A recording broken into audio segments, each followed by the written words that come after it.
এদিকে দেবো না কোন দিক দেবো?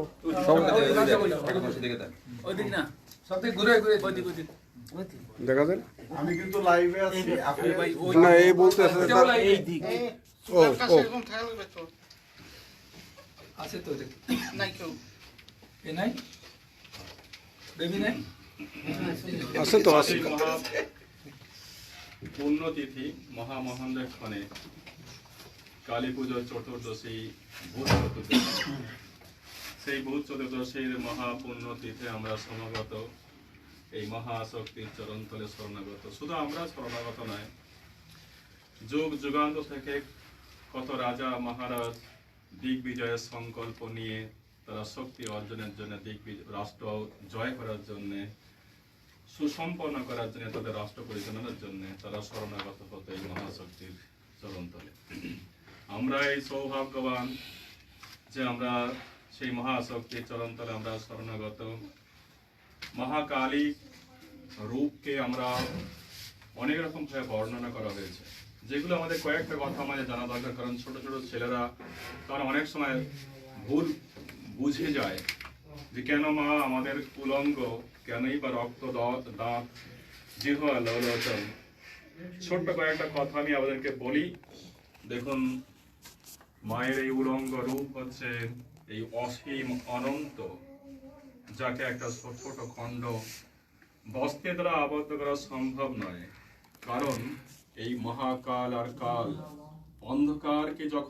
অন্ধকারকে অনুধাবন করা, অন্ধকার অদৃশ্য, অনন্ত, অসীম, আদ্যান্তবিহীন, সেই শক্তি থেকে আমাদেরকে জানার জন্য তার রং হয়ে যায় কালো। অত্যন্ত অত্যন্ত প্রত্যন্ত গ্রামাঞ্চলে যখন আমরা ঘুরতে যাই, তখন দেখবেন যে লণ্ঠনটা যখন নিভে যায় না, তখন অনুভব করে আমাদের গন্তব্যস্থলে পৌঁছাতে হয়। তাই সাধনার প্রথম স্তরটাই হচ্ছে অনুধাবন, অনুশীলন আর অনুভূতি। তবেই সেই শক্তিকে জানা সম্ভব, লক্ষ্যকে পৌঁছানো যা সম্ভব। তাই অসীম অনন্ত, তার কোনো বর্ণ নেই, তাই হচ্ছে গায়ের রং কিন্তু কালো। আর এত অসীম অনন্ত বিশ্ব ব্রহ্মাণ্ড তারই রূপের পরিকল্পনা। আর আমাদের কি সাধ্য তার একটা ক্ষুদ্র বস্ত্র দিয়ে তাকে আচ্ছাদন করা? সেজন্যই উনি উলঙ্গ।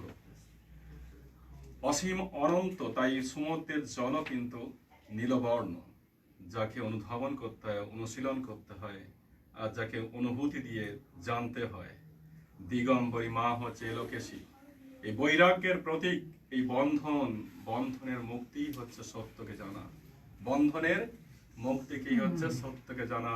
সেই সত্যকে জানার প্রতীকই হচ্ছে তিনি মুক্তকেশী। জিহ্বা লোলোচন, রজগুণ আর সত্যগুণের মাঝখানে আমাদের দাঁড়িয়ে থেকে আমরা সত্যগুণ আর রজগুণ আর তমগুণের মধ্যে দিয়ে নিজেকে আমাদের সত্যগুণে উপনীত হতে হবে। তাই সাত্বিক আর সত্যের মধ্যে ভোগের মাধ্যম দিয়ে রজগুণকে জয় করা, আর সত্যের মাধ্যম দিয়ে তমগুণকে জয় করা। দাঁত হচ্ছে সাত্বিকতার প্রতীক, আর রজগুণ হচ্ছে জিহ্বা লোলোচন রজগুণের প্রতীক। তাই ত্যাগের মাধ্যম দিয়ে ভোগকে জয় করা, এটার জন্যই কিন্তু মা এই জিহ্বা লোলোচন। ঊর্ধ্বস্থিত বাম খরে উদ্ধত খড়গ, আর নিম্নস্থ বাম খরে তার নিমুণ্ডমালা। যেমন কর্ম তেমন ফল। মায়ের সৃষ্টি সবকিছুই তার অসীম অকল্যাণকে তাপ দেওয়াই সৃষ্টি, আবার প্রয়োজনে তাকে আবার সংহার করে। তাই কবি বলছে যে শ্যামা মা তুই জেলের মেয়ে, জগৎ জুড়ে জাল ফেলেছিস মা। কোমরে দেখুন কটিবন্ধ, মা হচ্ছে শব্দ ব্রহ্ম রূপিণী। তাই 14টা স্বরবর্ণ আর 36টা ব্যঞ্জন বর্ণ, এক একটা বর্ণই হচ্ছে শব্দের উৎপত্তি স্বরূপ বীজ মন্ত্র। আর সেজন্যই হচ্ছে শব্দ ব্রহ্ম রূপিণী। মা রণঙ্গিনী, একদিকে দেখুন ডাবা হাতে তার বরাশিস বড় ভাই, একদিকে তিনি সংহার করছে অসীম অকল্যাণ দুষ্ট দৈত্যদেরকে তখন সংহার করছে। আবার অপর দিকে সেই অসুরদেরকে তার গলায় ঝুলিয়ে দিয়ে মালা পড়ছেন। এ এক অপূর্ব লীলা সংহারের প্রতীক। মা দেখুন সদাশিবের উপরে দণ্ডায়মান। যোগী যারা হয় তারা ধীরে ধীরে সাধনা স্তরে উত্তরণ হতে হয়। আর সেজন্য জানি না আপনারা এই স্তরে আপনারা গেছেন কিনা, যদি না যেতে পারেন তাহলে বোঝানো মুশকিল। এই ধ্যান করতে করতে করতে দেখবেন যে সমস্ত জায়গাটাই হচ্ছে আলো আর আলো, শুভ্র বর্ণ আর শুভ্র বর্ণ, আর মাঝখানে একটা আলোর জ্যোতির মধ্যে ভূকৃষ্ণ কুলকুণ্ডলীর শক্তি স্বরূপিণী এক বিন্দু স্বরূপ জাগ্রত হয়। আর এটাই হচ্ছে শিব শক্তির প্রতীক। আর মহাকালী তার উপরে দণ্ডায়মান। যে সাধক ওই শুভ্র বিস্তৃত ভ্রুকোষ্ঠ কুলকুণ্ডলীর জাগ্রত শক্তি হিসেবে দর্শন করার প্রতীকই হচ্ছে শিব শক্তি। নিশ্চল নির্গুণ বৈভবের প্রতীকই হচ্ছে শিব শক্তি। আর এই শিব শক্তির সংস্পর্শ না হলে সৃষ্টির সংস্পর্শ সম্ভব নয়। আর সেজন্যেই মা দণ্ডায়মান ওই শিব শম্ভুর উপরে।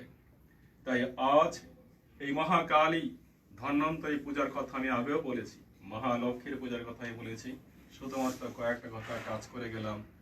যে মা ন্যাংট নয়, তাকে অসীম অনন্ত আদ্যান্তবিহীন, এই ধারণাটা আমাদেরকে জানার জন্যই উত্তরণ করার চেষ্টা করলাম। যে প্রত্যন্ত গ্রামাঞ্চলে যখন আপনারা ঘুরতে যাবেন তখন দেখবেন, তখন তো ইলেকট্রিসিটি হয়েছে।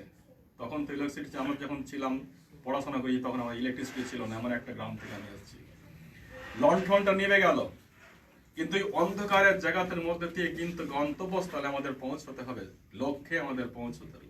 এটাই হচ্ছে সাধনা আর তার অনুভূতি উপলক্ষ। আর তার স্মরণ আর তার মননের মাধ্যমে সেই লক্ষ্যে পৌঁছে যাওয়ার যতক্ষণ না হয় ততক্ষণ আমাদের প্রচেষ্টা। আর এজন্যই তিনি কিন্তু উলঙ্গিনী আর গায়ের রং যখন কালো। এই ভুল ব্যাখ্যা যেন আমাদেরকে না হতে হয়, আমরা যেন জানতে পারি। কিন্তু যত ভোগ তত হচ্ছে রোগ। সম্রাট শাহজাহান সবকিছুই চলে যায়, কেউ থাকে না, শুধুমাত্র তুমি আর আমি আছি।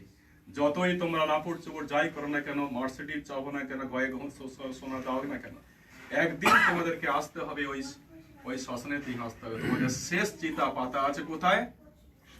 শ্মশানে পাতা আছে।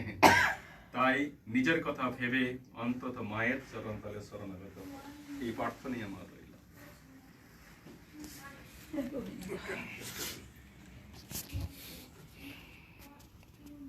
মহাসমারোহে নিউ ইয়র্কে শিব মন্দির নতুন প্রতিষ্ঠিত হয়েছে। এখানেতে এই মন্দিরেতে মহাকালীর পূজা, লক্ষ্মী পূজা, ধন্বন্তরী পূজার মাধ্যম দিয়ে এই মন্দিরের জয়যাত্রার সূচনা হোক।